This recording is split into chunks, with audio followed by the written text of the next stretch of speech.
आकृति और सुनील की शादी हुए 10 साल से अधिक हो गए थे। इन 10 सालों में सुनील ने आकृति को हर संभव खुशी देने की कोशिश की, लेकिन वो थी कि बात बात में सुनील को ताना दिया करती थी। उन दोनों की एक बेटी थी, शिप्रा। सुनील एक सरकारी डिपार्टमेंट में क्लर्क का काम करता था। उसकी तनख्वाह कम थी, लेकिन वहाँ ऊपरी कमाई बहुत थी। लेकिन वो बहुत ही ईमानदार था। एक दिन की बात है, दोपहर के समय सुनील के दफ्तर में एक सेठ उससे मिलने आया और टेंडर पास करने के बदले 10 लाख रुपए घूस देने की बात कही। आपको बात समझ में नहीं आती क्या? 10 लाख क्या 10 करोड़ भी देंगे तो भी मैं बेईमानी नहीं करूंगा। चलिए अब आप यहाँ से जाइए, मेरा समय मत खराब करिए। शाम को जब आकृति को इस बारे में पता चला तो हाय हाय, ये किस आदमी से मेरा पाला पड़ गया है। मन तो करता है कहीं भाग जाऊं। वो गुस्से में उठकर दूसरे कमरे में चली गई। सुबह तक वो दूसरे कमरे में ही लेटी रही। क्या हो गया तुम्हें? बुखार तो नहीं लग रहा है? फिर क्यों लेटी हुई हो? शिप्रा और मेरे लिए नाश्ता नहीं बनाना क्या? हाँ, क्यों नहीं बनाना, जरूर बनाना है। मुझसे शादी करके तुम एक मुफ्त की नौकरानी जो घर ले आए हो। बातों को इतना घुमा फिरा कर क्यों बोल रही हो? बोलो ना, क्या बात है? आकृति को तो बस मौका चाहिए था। वो उस दिन सुनील पर फूट पड़ी। मुझसे पूछते हो क्या बात है? तुमसे शादी करना मेरी जिंदगी की सबसे बड़ी भूल थी। ना तो मेरे पास ढंग की साड़ी है, न घर में अच्छा फर्नीचर। किराए के मकान में जिंदगी किराए की हो गई है। ना कभी बाहर घुमाने ले जाते हो, न कभी बाहर से कुछ लेकर आते हो। अरे तुम्हारे इस घर में भूत की तरह मुझे महसूस होता है। तभी वहाँ शिप्रा दौड़ती हुई आती है। पापा, मैं आपको बताना भूल गई, हमारे स्कूल की तरफ से सभी लोग एजुकेशनल ट्रिप पर बाहर जा रहे हैं। मुझे भी जाना है। तो जाओ ना बेटा, इसमें दिक्कत क्या है? पापा, 3,000 रुपए लगेंगे। 3,000? अरे बेटी, तेरे पापा रोटी खिला रहे हैं ना हमें, वही बहुत है। ये ट्रिप की बात भूल जाओ। वैसे भी भिखारियों के बच्चे ट्रिप पर नहीं जाते। ये तुम क्या अनाप शनाप बोले जा रही हो? कुछ तो लिहाज करो, छोटी सी बच्ची है वो। अच्छा है ना उसके लिए, अपने बाप की असलियत उसे अभी से समझ आ जाए तो ठीक है। सुनील बेचारा सब कुछ चुपचाप सुनता रहा। वो जानता था कि वो आकृति और घर की बहुत सारी जरूरतें पूरी नहीं कर पाता है।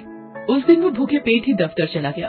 सुनील के पास पैसे कमाने का हर दिन कोई न कोई मौका जरूर आता, लेकिन उसकी ईमानदारी की नींव बहुत पक्की थी।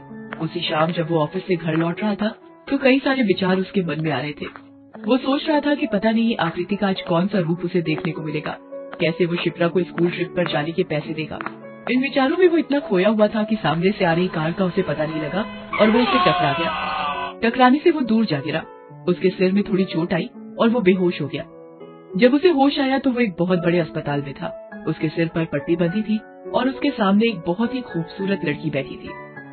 अरे, आपको होश आ गया? आप कौन है? ये मैं कहाँ हूँ? मैं काव्या हूँ। मेरी कार से ही आपका एक्सीडेंट हो गया था। मैं ही आपको यहाँ लेकर आई हूँ। थोड़ी देर में आकृति भी वहाँ आ पहुंची और सुनील को देखकर रोने लगी। हाय, ये क्या हो गया? कैसे हो गया आपका एक्सीडेंट? आप इनकी कौन है? अरे, मैं कौन हूँ? पहले आप बताइए कि आप कौन है? मेरी ही गाड़ी से इनका एक्सीडेंट हुआ है। हाय, क्या दुश्मनी है मुझसे आपकी जो मेरे पति को आप मारना चाहती है? मैं छोड़ूंगी नहीं आपको, फांसी दिलवाऊंगी आपको, फांसी। आकृति अपने घड़ियाली आंसू बहा ही रही थी कि काव्या ने कहा कि मुझसे गलती हो गई।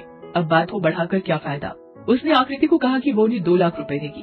वो बेकार में मामले को पुलिस के पास न ले जाए। 2 लाख की बात सुनकर आकृति की आंखों में चमक आ गई। 2 लाख? कम है क्या? बोलिए कितने पैसे चाहिए आपको? मैं अभी अपने पापा को कॉल करके पैसे यही मंगा लेती हूँ। पापा जी, मैं काव्या इंडस्ट्रीज के मालिक की बेटी हूँ। अरबपति काव्या इंडस्ट्रीज के मालिक की बेटी? ये सुनकर आकृति फूले नहीं समा रही थी। वो मन ही मन भगवान का शुक्रिया कर रही थी कि कितनी सही कार से उसके पति टकराए हैं। उसने काव्या से 5 लाख रुपए मांगे। काव्या वो रकम देने के लिए तुरंत ही तैयार हो गई। तभी सुनील ने उसे टोका।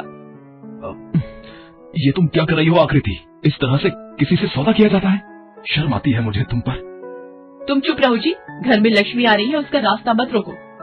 मेरे रहते ये लक्ष्मी नहीं आएगी। काव्या जी, देखिए गलती मेरी भी है।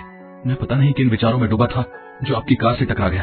आप प्लीज खुद को दोषी न माने और न ही कोई पैसा देने की बात कहें।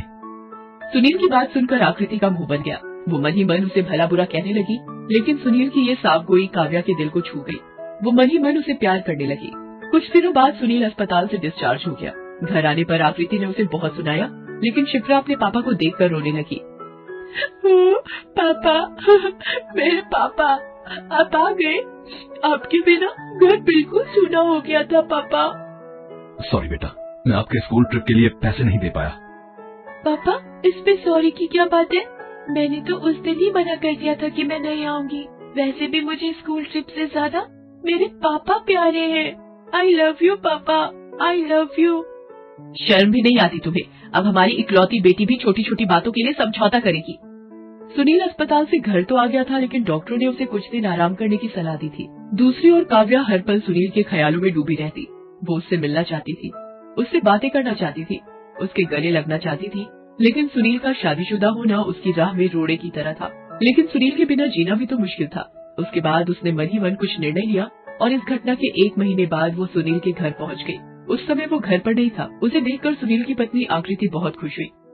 अरे काव्या मैडम, आप आइए ना, अंदर आइए ना।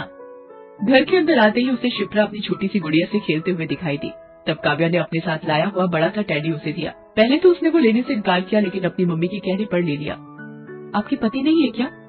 जी, वो अभी ऑफिस से नहीं लौटे हैं। उनसे कुछ काम था क्या?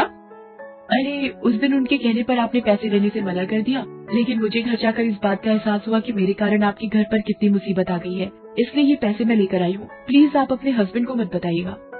आकृति ने झट से पैसों का बैग उसके हाथ से ले लिया। शाम को सुनील के लौटने से पहले उसने नया TV, fridge, AC, washing machine खरीद भी लिया। जब शाम को सुनील लौटा तो उसने पूछा कि ये सब चीजें कहाँ से आई, तो आकृति ने उसे सब बता दिया। उसने ये भी कहा कि मैं तो नहीं गई ना पैसे मांगने, अब कोई खुद से देकर गया तो क्या करूँ। उसकी बात सुनकर सुनील चुप हो गया। दूसरी ओर काव्या किसी न किसी बहाने से सुनील के घर आने लगी। न सिर्फ घर बल्कि सुनील के ऑफिस भी जाकर मिलने लगी। सुनील को पहले लगा कि वो सहानुभूति के चलते उससे मिलने आती है, लेकिन एक दिन काव्या ने उससे अपने प्यार का इजहार कर दिया। ये आप क्या कह रही हैं? मैं आपकी बहुत इज्जत करता हूँ, लेकिन ये नहीं हो सकता।